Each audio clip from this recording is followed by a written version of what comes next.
Welcome. I'm Elaine Miller-Karras, and this is Resiliency Within. Also would like to let you know that we're on Facebook Live at Resiliency Within. So this month, we celebrate Black History Month. Its theme for 2022 is Black Health and Wellness. And the 2022 theme considers activities, rituals, and initiatives that Black communities have done to be well. And I can't think of a better guest to address some of these issues today than Bernita Walker, who is the CEO and co-founder of Project Peacemakers, Inc. She will share the wealth and wisdom of her experience as a violence prevention practitioner, an intimate partner violence survivor, and a retired deputy sheriff for the County of Los Angeles. She will address what she calls the truth on how to not become a victim of intimate partner violence. She will share the way to become a survivor and the reality of being what she calls a thriver of domestic violence / intimate partner violence. She has been in the field of, I'm just going to call it D-IPV for over 42 years, where she began by co-founding the Janice Center, a shelter for battered women and their children in South Los Angeles. Presently, she serves on the City of Los Angeles Domestic Violence Alliance, where she has been a member since its inception in 1994 and the co-chair of the Domestic Violence and Religion Committee for the Los Angeles County Domestic Violence Council. She was selected recently for the DA, the District Attorney's African American Advisory Board, and the District Attorney's inaugural Governance Board for South Los Angeles. She is a native Angelino residing in the 9th District 69 years of her life and a graduate of USC and School of Public Administration. She's also a member of the Prince Hall Masonic family for over 53 years, where she served in the highest female office for the state of California as Grand Worthy Matron. Ms. Walker also recently became a community resiliency model teacher. So as we get started, Bernita, what is on your mind today? Oh, love. Well, tell us a little bit about love. Tell us a little bit why that's on your mind today. Well, number one, because that's what we should do. I also am a woman of faith, and we are told and taught that we are to love everyone. We may not like their actions, but we are to love everyone. If we loved everyone, then we would not be in the situation that we're in now. And that's with all the distrust, all of the anger, all of the negative things that we're seeing. It's in my opinion, ridiculous. And if we just loved more, love is the answer. It really is. And we need to do that more often. I'm in a training right now, as a matter of fact, for that program. It's called Love is the Answer. And it's talking about the connection or the connection between law enforcement and between the community, because we don't see it enough. And it has been proven to using that as well as the community resiliency program, those types of programs that work to bring us together the way we should be instead of the way we are. Yeah, so I love that you said love, and that how we come together, because we certainly both, you and I are both about the same age. We've seen a lot in the last few years. We've seen a lot in our lifetime. But I think it has been particularly difficult of late. And that's kind of how we started talking. You were taking a community resiliency model training class, and my daughter was one of the trainers, and she says, you've got to come and meet Bernita. And so if you remember, I popped in so we could meet, because she told me, I think you two are very similar souls in terms of how you look at the world. I don't know what that is. So anyway, maybe we can talk about that. But I guess before we do that, I also want to find out a little bit. It's clear to me that you're passionate about the work that you do in the world. And what is it about your lived experience that has inspired your work in your community? Well, as you mentioned when you did the introduction, I am an intimate partner violence survivor. And because of that, I feel that it is my purpose. I feel that's the purpose. Okay, let me go back. I said I was a woman of faith, okay? Yes. And because of my faith, I believe that each of us has a purpose in life. There's many of us don't know what it is. We're still trying to find it. But I was brought to mind because of what I went through, my experience, what I went through, as far as being a victim of domestic violence, intimate partner violence. So that's why I have the passion. I know it does not have to exist. And I know that it exists because we have not been taught the right way about a number of things. That's why I talk about the truth. That's the reality of it if we live the truth. So as a survivor, I guess, and a thriver, because I can see that that's a trajectory that you talk about. Was there a moment that you can remember that you knew when you were maybe faced with the darkest times, that you knew that you were going to get out of this and that life was going to be different for you? Can you remember and share a little bit about that with us? Okay. My first experience with domestic violence, I was 14 years old. And my abuser was a 15-year-old that I was dating. He put knives to my throat and guns to my head to keep me from talking to kids that I had grown up with from elementary school, because we had just met in junior high. And sometimes we think, oh, this person really, really cares for me when they do things like that. They don't want me to speak to anybody else. They don't want this. They don't want that, And I didn't know what I know now. If I had known that I never would have gotten involved with him because of the actions. I didn't see the red flags because there were no red flags. We didn't talk about red flags. No, and I don't think we talked about it at all back then, where we talk about it more now, but that doesn't mean it doesn't happen now. Exactly. And the thing is that for me, I promised myself then that I would never allow this to happen to me again. We didn't have a label on it. It didn't have a label, but I never wanted to live in that situation again. And I did great for 14 years. And then at 28 is when I got involved with the LAPD officer. And I did not know that he was abusive. Again, if I had known the signs, I would have never gotten involved with him because he showed them from the first night we went out on a date. But I brushed it off like many of us do. We say, oh, he's just anxious because it's our first time together and he doesn't know how I'm going to respond. So I made excuses for him in my own mind. And it just kept getting worse and worse and worse. After about a year of going with him, dating him, and all of the tactics of domestic violence that I went through, on October the 12th, 1974, I believe it was when he put his hands on me. Oh my. And why do I remember? Yeah, why do I remember the day? Because that was my niece's wedding day. My niece and I are only 4 years apart. My brother was 16 years older than me. And that was her wedding day. And when he did it, it was a shock. And I knew that I had to get out of whatever it was immediately. And so I went to God first and prayed and asked him to get me out of this. Tell me what to do.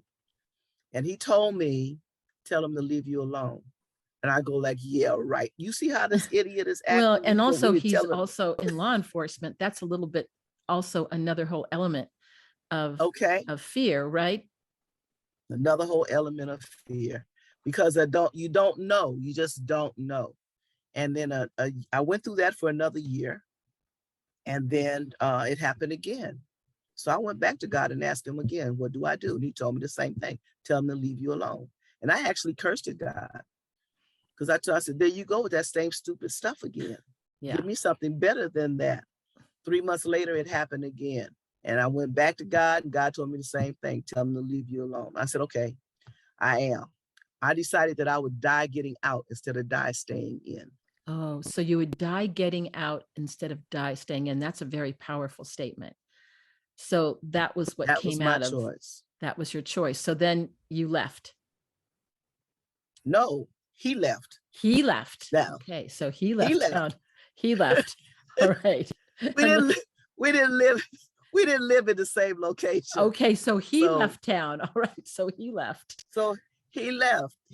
But see, the reason why he left, well, I'm thinking the last time that he had physically abused me, I was laying on the couch with my right hand. I'm right-handed. And at the time I was a deputy sheriff for the county of Los Angeles. So I had my right hand under my pillow. And I thought that he thought I had my weapon, my service weapon underneath the pillow, because he did not turn his back on me. as he was walking out, he backed out the front door, and the front door was on the same side of where my couch was. Ah, I And he see. literally backed out the door, never taking his eyes off of my right hand. Well, and I'm just kind of humbled by the story, Bernita, because here you were a deputy sheriff. And so you are a person who could defend herself. And yet this happened. And I think this is an important segue because this can happen to anyone. I remember when I was teaching anyone, I was a teacher of family medicine, and there was a question that was on the exam for the young doctors. And it says, what are the risk factors for domestic violence or intimate partner violence? And the answer was really being a woman of any age, of any economic class. So not to say that it doesn't happen to men too, or people that maybe consider themselves transgender, but I think this is a very important segue in for everyone who's listening to understand that if they're living in this kind of situation. So I think that's, we've kind of prepared some questions together, and there's a belief that all victims of IPV were raised in a household where it happens frequently. This doesn't sound like this was your experience. Would you share that with us? Sure. My parents loved each other. And I mean, they showed it on a regular basis. I was born 11 years after they married. So they were well into their relationship. But my father called my mother mama, and my mother called him daddy. So the relationship between them was just exquisite for me. My father was a musician also. And so I traveled with my parents when I was younger. So I started school. My mother and I traveled with my parents all the time. So I had that communications with them. But, and my parents, my father was 36 when I was born, and my mother was 32. And they were married for 11 years. I don't know if I mentioned that before I was born. Yeah. And for those days, that wasn't so, necessarily common. Many people had their children younger. So, but they showed love. So I think that's an important thing for people to not make assumptions about, oh, this must have been this, and this is why this happened. So that's not the case. So what happened to me? Go ahead. Yeah, go ahead. Let me say this. What happened to me, Elaine, is that my mother and father assumed that I knew that I was okay with myself. Put it that way. I had difficulties with low self-esteem, but they didn't know that because they didn't see that in me. I would get up on stage and dance with my father. I was in dancing school, and I was active at the elementary school I attended, everything. So they didn't see low self-esteem in me. But when I was around the kids from my school, they saw that and they picked on that. And so that was something that got embedded to you, and that, do you think that made you more susceptible? So when, even at 14, and then what you said, 13, 28 years, when you were 28 years old, that made the kind of ground there so that you're more susceptible to these things happening to you? Exactly. Wanting to be loved, wanting to be liked. Okay. Wanting to have a boyfriend when all your other girlfriends had a boyfriend and you didn't. So immediately I thought that there was something wrong with me. I see. And so at what age are most exposed to intimate partner violence? Is there a particular age, or is it the whole field? It's the whole field. We have kids that are dating now in elementary school, which is elementary school. Elementary school. You always hear parents ask about, you got a boyfriend? You got a girlfriend? They think it's cute, and it's not, because of what it suggests to them, that they have to have somebody in their life, and they don't. And when they don't have the maturity to have a boyfriend or a girlfriend or a partner. Exactly. Yes. Exactly. So, I'm wondering if you could share with us the cycle of violence. And you have your own version of the cycle of violence. And can you let us know a little bit about that? Because I think that would be very helpful for our listeners who may be in this cycle and not know how to get out of it, or not even realizing they're in it. Okay. As most people know, the cycle of violence has 3 parts. It was created by Dr. Bernita Walker, no relation. And the first section, she named it honeymoon. The second section was tension building. And then the third section was explosion. Well, in my mind, you can't have a honeymoon unless you are married. Okay, that's where the honeymoon comes in. So I choose to call it hooking in. Myself and some of my other friends like Gail Pincus and some others that we call us the OGs in the domestic violence arena. Okay. and so it's hooking in because there are acts that the pursuing partner is doing to the individual that they're trying to hook up with to get that person hooked into what that relationship is. It's a lot of lies that are being told, or half lies, half truths. Many times there's no truth. I tell you real quick. There was a young lady who married a young man who had been in prison. And she said that she knew everything about his time there. So when she met his grandmother asked, she says, do you know that my grandson was in prison? She says, sure. He told me all about it. And so she said, did he tell you why he was in prison? She said, sure, it was some kind of misunderstanding and blah, blah, blah. She said, oh, so he didn't tell you that he was there for killing his girlfriend? Oh my. And she said, no. So that's why I say half truths. You have to understand the whole story. You have to understand where individuals come from. So that's what the hooking in is, because they're going to watch a person. Many of the abusers, they are just trained in themselves and the sharing of the conversations that are going through. They are trained to look for certain type of partners, watch people's actions. This is on both sides. That's why I'm using the term abuser and partners. Yes. On both sides. Well, They're so looking for certain the other thing that I want to ask you about, because you talked about your parents really loving each other. And so I do think also that if you have really loving parents and they have exhibited ways where you trust them, that when you do, you're looking for a partner, that there is a propensity to trust that person when you come from that background, or does that have anything to do with it at all? I don't think it has a lot to do with it. Let me put it this way. Okay. Because of still, you don't know how that individual is feeling about themselves. You don't know what they may have come up with about themselves that would allow them to be in a relationship that's abusive. I see. So when you talk about hooking in, this is also a time where there may be flattery. Is this a time where you might get chocolates and flowers? Promises. And promises. You're the most beautiful person on earth. We're going to get married. Or whatever that might work. Right. I've been looking for a partner like you all of my life. Yes. So that you feel special. Okay. Right. And you and people dive into that. Very much so. Yeah. And so then once you're hooked in, that's part of the hook. And so what's the tension building part?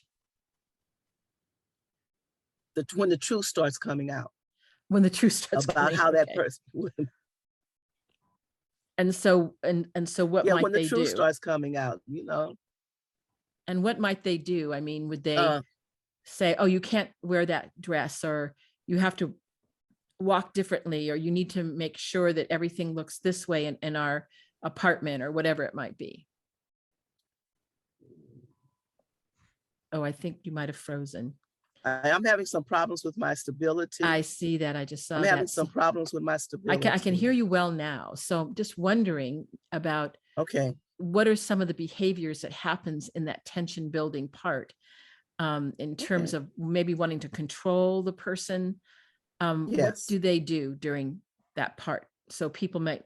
Where are you going? Where are you going? How long are you going to be gone? Who are you going with? Who are you talking to on the phone? I saw your car 3 blocks away the other day. What were you doing there?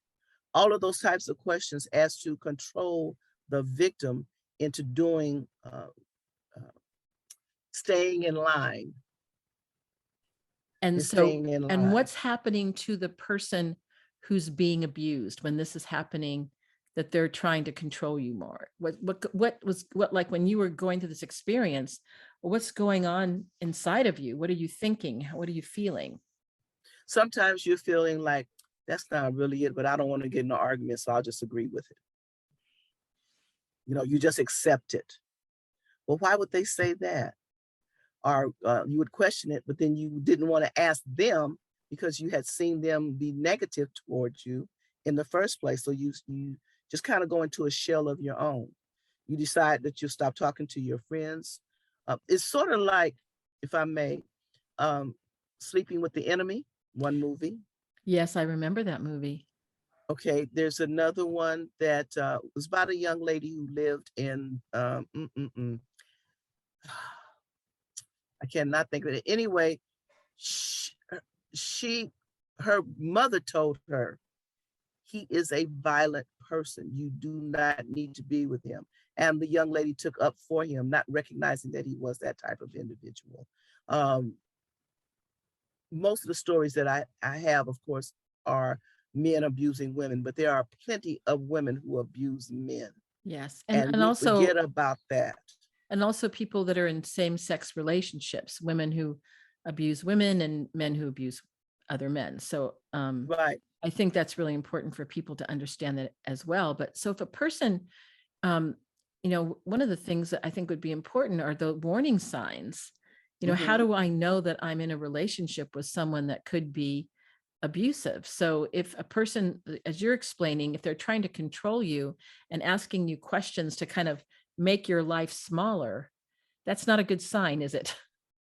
No, those are red flags, as we call them. The red You know, flags. to, And those are red flags. That's are to there keep other red you. flags, Bernita, that people need to know about? Oh yes, there are a lot of financial red flags. Where the partner, that's the one that's being abused, is doing all of the support. There's nothing shared financially. Where is that individual's funds going? Who's controlling that? That's one major part of it. Right down to what you can eat. No, I don't want you to eat that, because that might cause you a problem. I think you would be better to eat this over here. It's just so many avenues. We have a form that says 15 warning signs of abuse. And it would be great for individuals to look at that. We should give that out at our 40-hour training classes every year. And whenever I speak, I use that. It's 15 warning signs of And so abuse. are there any others that you think are especially, I imagine all 14 are important, but are there any that you would really want to highlight for us right now as people are listening? Um, I wish I had it in front of me. I don't have it in front of me. Okay, well, Um, that's okay, because we're going to let people know how to get in touch with you at the end of the show so that they can get these 14 warning right. signs. And I'd be But glad to send it to them. I'd be oh, glad to send it to them, because they really need to read it and read it and read it. Okay. Saying things like, "Oh, you don't want that job. That job is not any good for you. You could just stay here. I'll take care of you." Limiting their communications with other individuals, so putting let's them down, the verbal abuse. putting down, or like, I was wondering too, if like a person says, well, I don't really want you to work. Would that be a warning sign if they want to take away your gainful employment so that you're totally dependent on Yes. them? Yeah. Yes, that is one of them. That is one of them. Yeah. So like I said, it's more than 15, but those are some that just stick right out. And And so what, after the tension building, then what's the explosion, and how can you tell it's going to happen? Or is it like you have to walk on eggshells and all of a sudden? Tell us about the explosion okay, phase. the explosion phase is when the individual that's the abuser has had enough. It's had enough of trying to get the victim to do what it is they want them to do, and they're still getting some pushback. Or it could be that the victim may be involved with alcohol or drugs. And if those substances take over that person, the abuser could attempt to beat the alcohol out or the substance out to make them again be strictly dependent upon them. The explosion, it could be a shove, it could be a slap. A lot of victims are strangled and most people will call it choking, but you choke on a piece of meat. Strangulation is when someone puts their hands around your throat, or they put a ligature around your throat. And it's not just choking you to where you can't necessarily breathe, it's all the other things that come behind it because of the lack of oxygen to your brain, So, because of what might be injured right. here. So I think it's important. So some of the abuse, we could say, well, it's like minor, you could be pushed or shoved, but it's really important for our listeners to know that it can really be something that they're losing control. That how do you know they're not going to lose ultimate control, and that strangle becomes the person dies. And we see this happening all the time, reading the news where this happens to many individuals. So it's Let me really, say this. yes, go ahead. Let me just put this in right quick.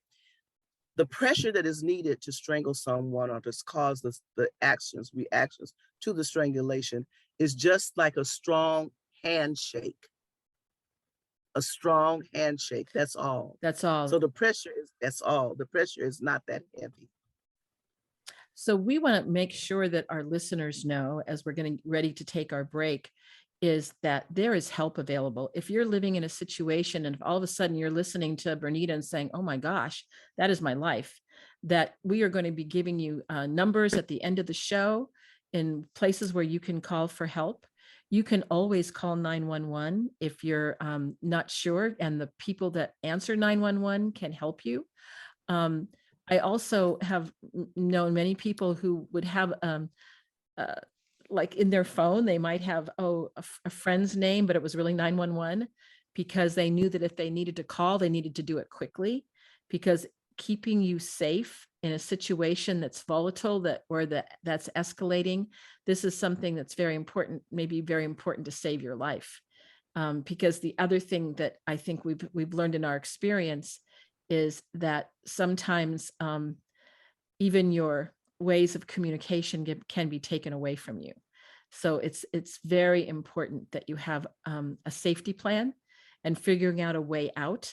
And we'll talk more about that when we come back from the break. But Bernita, thank you so much for sharing what you've shared so far, because I think that people also sometimes don't realize that they're in this situation until it gets to the point where it's so critical and in crisis. And I'm hoping too that when we get back from the break that you'll share a little bit with us too about children. I've talked to many women in my years that sometimes they wouldn't leave the abuser for themselves, but when it started spilling over to the children, that's when sometimes people took their first step. But there's so much more to that, and we'll talk more with Bernita Walker as when we return from the break. And I really want to make sure that our listeners know that there is hope available, and there's also help available. The two H's, hope and help. And we'll talk more about that when we come back from the break.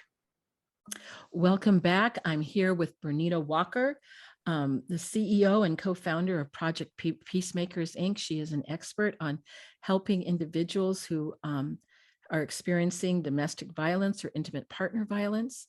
And we have been talking about the cycle of violence. And one of the things that we want to continue the conversation on is children.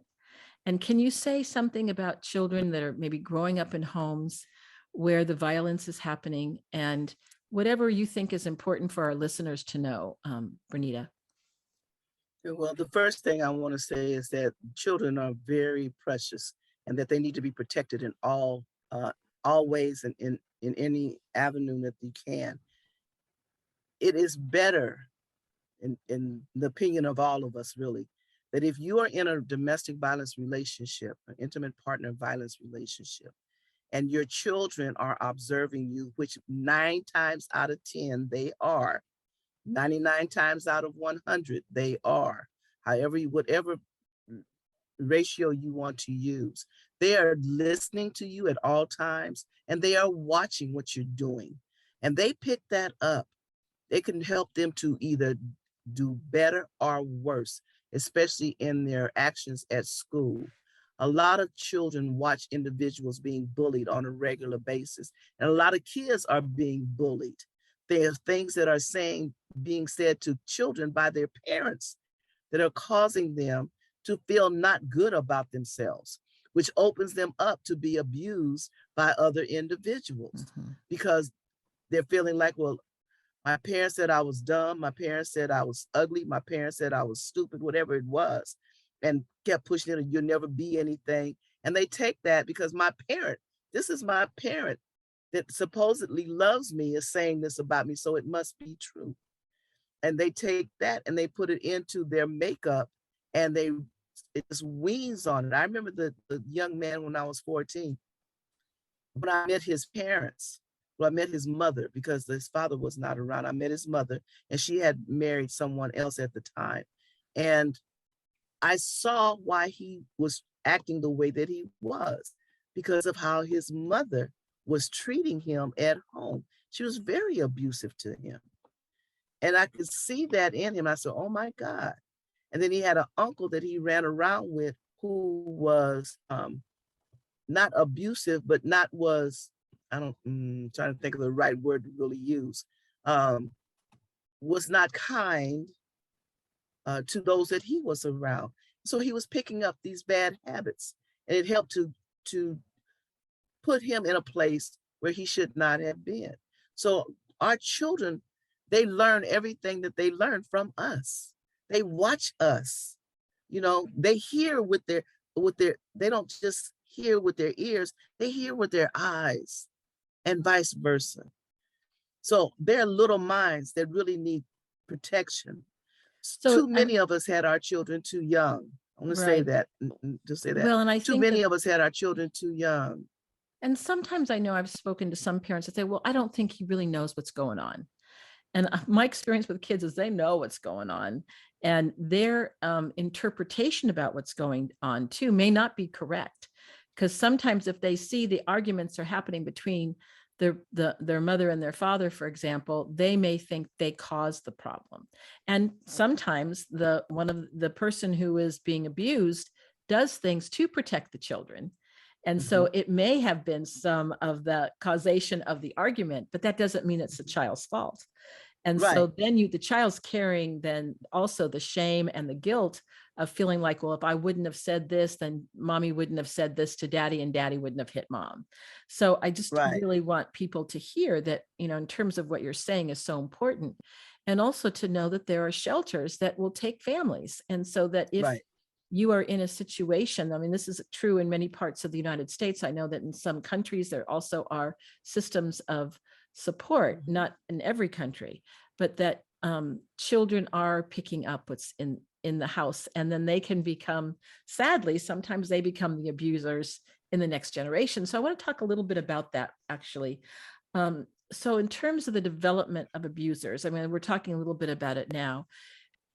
And it seems to me too that not only do we need to have protections and safety for people who are being abused, but how do we stop the abusers? How do we help them? Do you have ideas about that, Bernita, in your experience?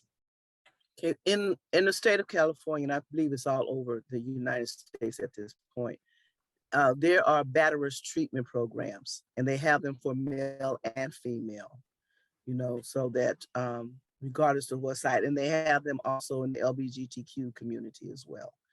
So that's one avenue. There are other avenues that can be put in place. For instance, faith-based.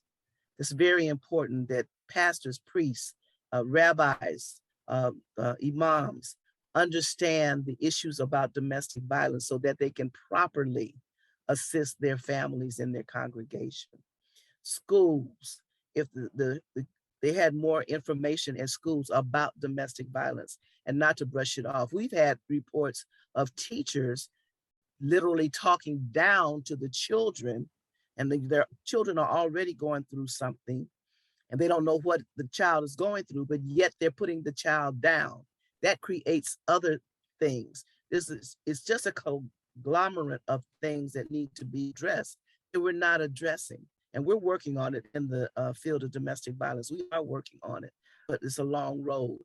Well, so could you maybe talk a little bit about what would you identify some persons or professions, you just did a little bit, that you believe can turn the issue of IPV around? Now, I noticed that you're on a committee of religious leaders. I didn't know that even existed.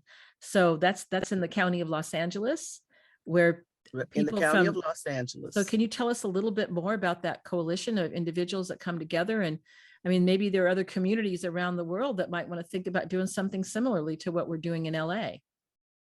Well, what the committee is about right now, we are working on learning more about the different faith groups or the different spiritual groups so that we can properly address their congregants who might call in to the shelters for safety. And that's very important because we don't want to um, condemn anyone. We want to help. So we need to know fully about what's going on. So that's our main thing right now. We have been teaching for a number of years the clergy community um, so that they have information in order to address. The hardest problem is getting them to get the information. Another problem is the, my God, the clergy councils are not working together in the different faith groups as well.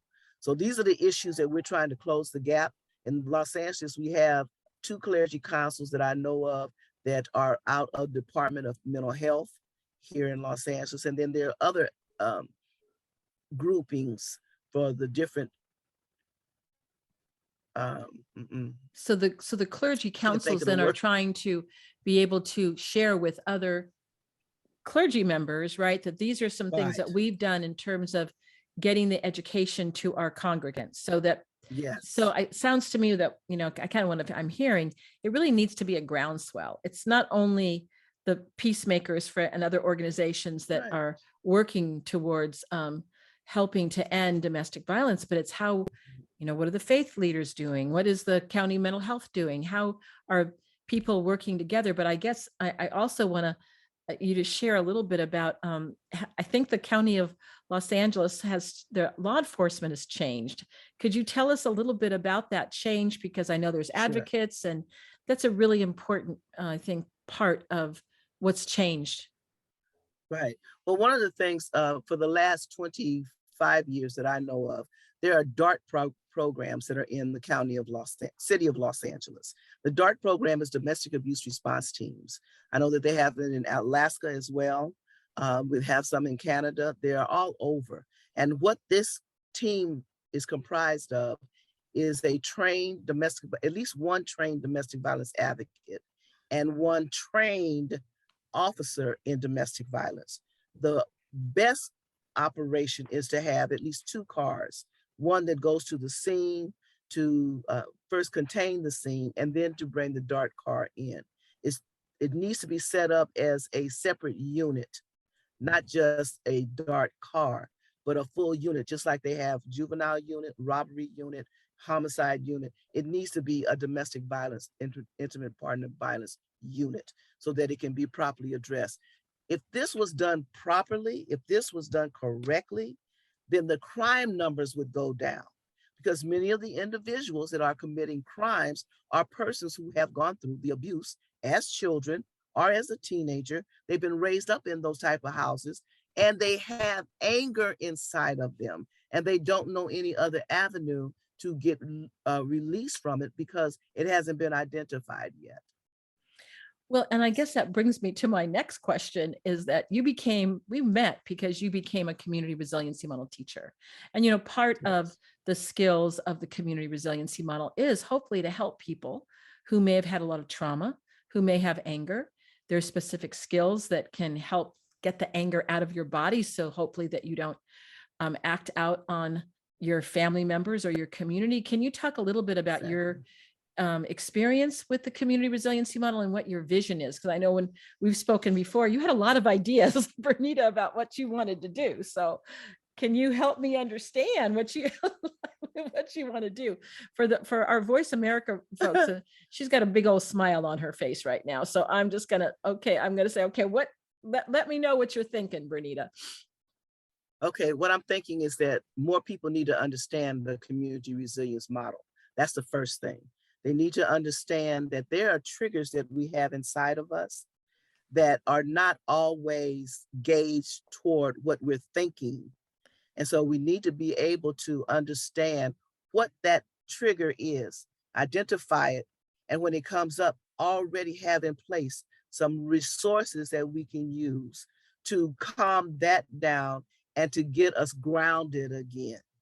That's the And main thing, is to keep us grounded. yeah, so I think that when you're talking about, it's not just triggers that affect our thinking, but there's sensations inside of us that happen. And sometimes if they get sparked, then we have a reaction that may get ourselves into trouble, or someone else might be hurt because of that. So Exactly. Our brain is very tricky. Our yes. you know, our biological parts of us are very tricky, and we don't understand them because we're really kind of going on our emotions and not thinking about the biological part that those emotions kick up or pull up, you know, and what frustrates us so much. And then we start having these biological situations that are going on inside of us. So we have to learn how to back away, think about it, find something, as I said, about the resources that will take you away from that. You know, a lot of us do, we count.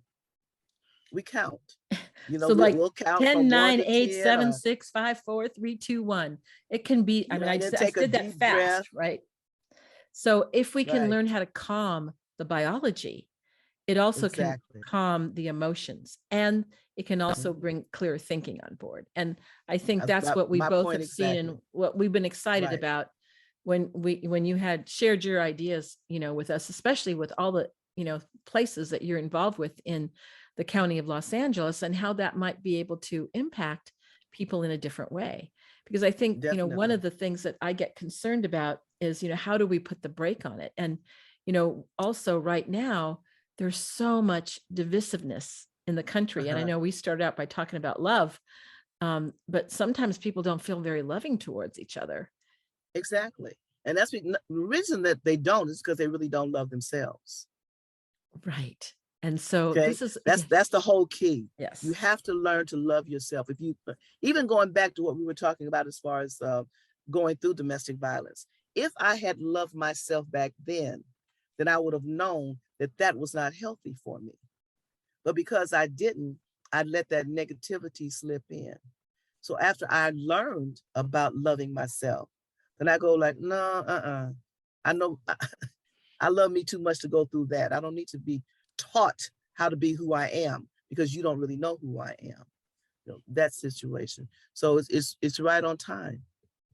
Well, and so I think that's why, we're certainly dedicated to that right now, because, it's one thing to say, oh, you need to love yourself, but how do we love ourselves? And if we're growing Exactly. up with the messages, like you're saying, if, when you talked about the 14, 15-year-old that you were dating when you were 14, he wasn't getting the message from his mom that he was loved or that he had any self-esteem, and he was turning that around, and it was coming at you. Right. And then you had the wherewithal, but you had a different upbringing than he did, that you were able to get out of that. And yet it Right. happened. And then yet it happened again. I mean, 14 years later. 14 years later. And so I'm really appreciate, I feel very grateful to you, Bernita, because I know all the things that you do in the world and all the things you've accomplished, that this can happen to everyone, anyone. Everyone. Anyone Yes. can be a victim. Anyone can Anyone, be a victim at anyone any age. at At any age. any age. Elaine, we have had so many reports of individuals who were sexually abused by their family members. Yes. Okay. Yeah. And that has given them that traumatic experience that is very difficult to grow out of because they thought that this person loved them. So it's very difficult to get involved with someone else who really does love them because of all that they've gone through. Right. And that's when we You talk know, about being trauma informed, knowing that something happened to them that may have created really the ground for someone to jump into it and to then further harm you. So, exactly. I want also people to know again about how to get help. But I also want to help maybe say a few words. Let's say your child is in a relationship and you can see the abuse. Mhm. What kind of advice would you give to family members that can see their child is being abused by their partner, and maybe they're feeling a bit helpless? What do you suggest? I would suggest getting into counseling of some sort Okay. with the child. the youth and themselves, that someone is out there that can give them that information and work with them. Find out what's happening with your child. Don't yell and scream at them about, you shouldn't have let that person do that. No, find out what the problem is. We have a tendency to not ask individuals, how can we help you? I see that there's something amiss. How can I help you? Instead of yelling at them, you know better than that. You shouldn't have. That's not the way to go about it. That's just going to demean them worse than what they're already feeling. So trying to find someone who can give counsel to the family and to the person who's in it, if they're willing to do that. But I'm hearing, Exactly. don't shame them, because they No. probably have enough buckets of shame around them living with the perpetrator, the abuser, that's just going to contribute to more. Because every now and then, you'll see in the news, oh, I knew that he was bad. I tried to get her out of there and she wouldn't leave him. And Right. she ends up either very injured or sometimes dead. And Yeah, of course, people don't understand, and I know we have to hurry up, yeah. but people don't understand what others have gone through. They don't know what others have gone through because they've only with that other person when they're with that other person. But what's happening on the side for that person could be very dangerous to them and exposing them to all of this negative activity. Well, and then the other thing that I have heard, and I would really love to have you weigh in on this. I remember when I was a social worker in the hospital, and she had come in because she'd been beaten, and I went in and talked to her, and she said, and I said, we have all these different programs, blah, blah, blah. And she says, you don't understand. She goes, I can't leave him because he'll kill my family. And I got to stay with him because, she goes, it's real. I know what he can do. And so I just have to take it. So I imagine you've heard the same stories, Bernita, over and over again. Oh, yes. So, Oh, I mean, yes. some people, that time when a person, if they do choose to leave, sometimes can be the most dangerous time. So that's why it's best to not get in it in the first place. Yes, really to avoid it. Yes. So get to know really that person. Know the person. Really know that person. Don't just assume that what they're saying is true and that they're just this fantastic person that you've been waiting for all your life. You have to get to know the person. So do you think people should do background checks, or, how do you get to know that person? It takes time to get to know someone. That's the whole point. See, they don't take time. You can't meet somebody today and marry them tomorrow. Although my parents almost did that, but you can't do that. It worked for them. Yes. It did. But it doesn't work for everybody. Each other 10 days. It doesn't work for everybody. They did. They knew each other 10 days. They got married. Then when my father introduced my mother to my grandmother took her from my father and said, until you can afford to take care of her, she stays with me. You don't. Oh my goodness. She did that, literally. Well, so there sounds to be, there was a lot of safety in that family. There was. Yeah. And I think that's what we're talking about. It's like safety. And if you're living in a situation right now where you're not feeling safe and you're feeling worried about your kids, I want individuals to know there are safe houses where no one knows the address, where you can be secreted there, and you can get that respite to be in a safer place with yourself and your kids. And those kinds of shelters exist pretty much all over, many places around the country, Bernita. We have many in LA. They're in every state. The states that have smaller populations, they're not as plentiful as they are in the Los Angeles area. The problem with the shelters is that they stay full. So it's difficult. So that's why that victim needs to make a plan. And we have shelters for men. We have shelters for men as well. So that's why they need to make a plan or not get in the situation in the first place. I can't stress that enough. Let's talk about that plan right now. We have just a few minutes left. So the plan means that you have a safety plan. And so that safety plan includes your driver's license. Your driver's license, all of your pertinent ID, your passports, if you have any, access to your bank accounts, maybe a separate bank account. These are all the things that we show and go take them through in the classes that we have for them. We have parenting classes. We have financial classes. We also have anger management classes, because some victims, they end up being angry and start acting that out instead of getting it addressed. So there are a number of things that have to be put into place in getting the help that you need. And I do have the hotline number, the national hotline number. Can you say that for us? So what is the national hotline number? It's 1-800-799-7255. 2233. Can you say it one more time? 1-800-799-7233. That's the National Domestic Violence Helpline. So we really encourage you, if you're in a situation like this, to call and get help. Talk to them. You may not be ready to leave at this moment, but you can start preparing that plan of safety or the plan to leave, or to get help if you have, for whatever reason, feel that you need to stay, and especially thinking about your children. So Bernita, I want to thank you so much for being on the show. And I know that you have, I want to give you the opportunity to give out your phone number again. You said people can call you directly. So would you Right. like to go ahead and say that out loud again? And I'm going to also give you the office number. Okay, I'm why gonna give don't you the start? office number Why don't you first. give the office number first? Okay, it is 323-291-2525. That's 323-291-2525. And then my direct number, as I said earlier, is 323-365-7742. And all 323. they would need to do is to also, if they want to go to your website, is just go to Project Peacemakers Inc. And if you put that into Google, you'll get it. So Bernita, again, I want to thank you. And and listeners, we really want to say again, if you are in harm's way, please know that there is help available. I always like to say that, adversity is not destiny. Bernita Walker has been through it, and look what she has accomplished in her life and how she helps others. And just like you said in the beginning, Bernita, that there's a purpose for all of us. All of us. Sometimes our purpose comes from suffering and pain, and yet it can end in love. So Bernita, again, thank you so much. So you're listeners, welcome, Elaine. Thank you. You're welcome. And until we meet again, remember what else is true in your life. If you're suffering right now, who is there?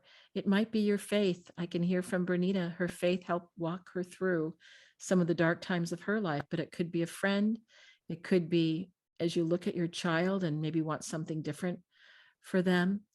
But reach out to someone, and we've given you some numbers, and Bernita, you're very gracious to give out your own number for people to call.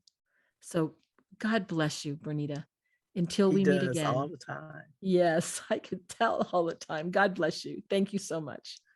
You too, Elaine. Thank you for having me. You're welcome. This is Elaine Miller-Karras signing out for Resiliency Within.